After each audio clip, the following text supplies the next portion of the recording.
In this video, I'm going to show you how to fix paper jam in your Canon PIXMA G7000 series printer.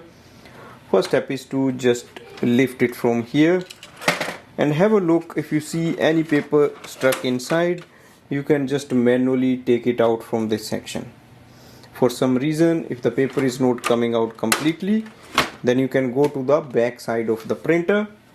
At the back, you have to lift this up, and then you will see this section. Just press it and it will open the back side of the printer. You can take the paper out. Also, you can see the roller is here. Once you do that, just close it, so lock it, and then you can slide the paper tray down. Also, in the front of the printer, make sure you just check the paper is loaded correctly or not. If you see any problem, you can just reload the paper tray. This should fix the paper jam in your printer. Thanks for watching.